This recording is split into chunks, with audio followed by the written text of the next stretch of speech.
अस्सलाम वालेकुम everyone, welcome back to नाज किचन। तो कैसे हैं आप सब लोग? उम्मीद है सब खैरियत से होंगे। आज मैं आप लोगों के साथ कंडेंस मिल्क की रेसिपी शेयर करूंगी। ये बहुत ही आसानी से बन जाता है, ओनली 2 इंग्रेडिएंट के साथ बन के रेडी हो जाता है।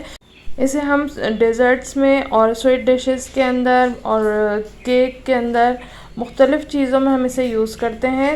तो आप इसे ईज़िली घर में बना सकते हैं बहुत आसानी से। चलिए रेसिपी को स्टार्ट करते हैं।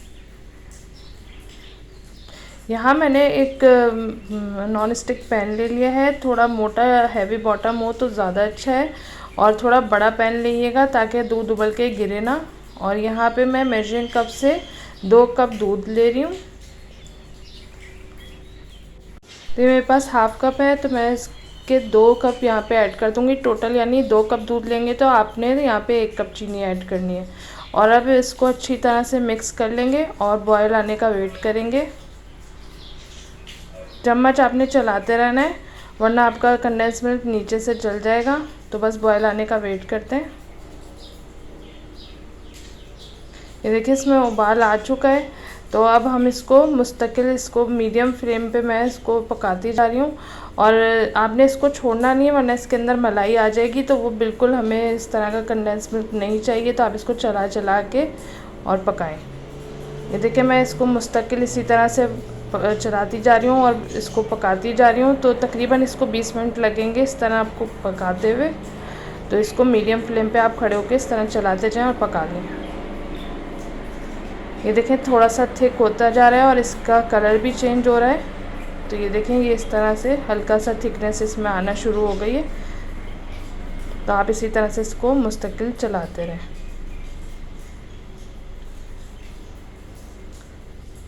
ये देखें साइडों से मैं इस तरह से लेती जा रही हूँ, और अगर आप नहीं लेंगे तो इसमें मलाई आ जाएगी, तो वो अच्छा नहीं लगेगा।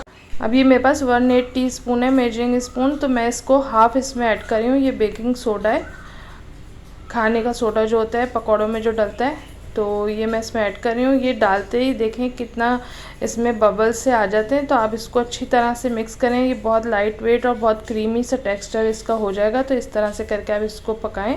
1-2 मिनट पकाएंगे और चूल्हा बंद कर देंगे।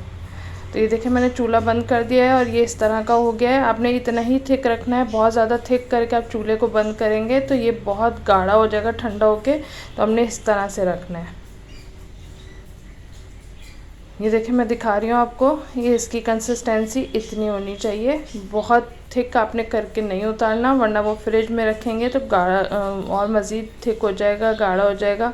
तो आपने इतना ही इसको रखना है। और ये देख लें आप, और इसको बनाकर आप 3-4 दिन के लिए फ्रिज में रख सकते हैं। ज़्यादा दिन नहीं रखेंगे, ये ख़राब हो जाएगा। इसमें कोई प्रिजर्वेटिव हमने यूज़ नहीं किया है।